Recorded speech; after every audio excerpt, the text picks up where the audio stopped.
August 17వ తారీఖు సింహ సంక్రమణం అనేటువంటి జరిగింది. అంటే కర్కాటక రాశిలోంచి రవి సింహరాశిలోకి రావడం.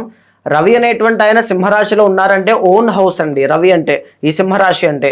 సో వృశ్చిక రాశి వాళ్ళకి ఏంటి అంటే రాజయోగం పట్టింది అని చెప్పొచ్చు. ఎలాగా అంటే 10th అండ్ 11th హౌసెస్లో రవి అనేటువంటి ఆయన బాగా యోగిస్తారు కాబట్టి ఈ ఆగస్టు 17 నుంచి సెప్టెంబర్ 17 దాకా వీళ్ళకి 10వ స్థానంలో ఉంటే ఆ తరువాత 11వ స్థానంలోకి ఎంటర్ అవుతున్నారు. అంటే ఈ ఆగస్టు 17వ తారీఖు దగ్గర నుంచి 2 months పాటు వృశ్చిక రాశి వాళ్ళకి ఎక్స్ట్రాడినరీగా ఉండబోతోంది అని చెప్పొచ్చు.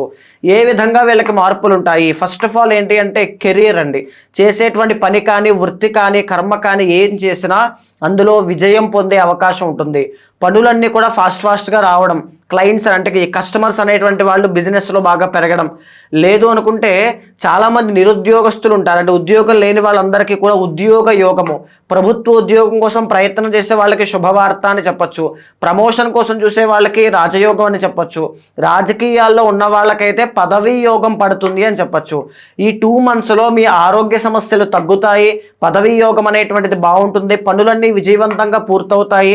కుటుంబ సభ్యులతో కలిసి విందు వినోద కార్యక్రమాలకి వెళ్ళడం కానీ, సరదాగా గడపడం కానీ, ఆనందమైనటువంటి సమయాన్ని గడపడం అనేటువంటిది ఖచ్చితంగా చూస్తారని చెప్పచ్చు. అయితే వృశ్చిక రాశి వాళ్ళకి రవి బాగున్నారు, కానీ గురుగ్రహం అనేటువంటి ఆయన అష్టమంలో బాలేదు. కాబట్టి గురుగ్రహం యొక్క బలం పెరగడానికి ప్రతి గురువారము కూడా కుక్కలకి ఆహారం పెట్టడం, శనగలు దానంగా ఇవ్వడం లాంటివి చేయండి. గురుబలం ఖచ్చితంగా పెరుగుతుంది. మరిన్ని శుభ ఫలితాలు చూస్తారు.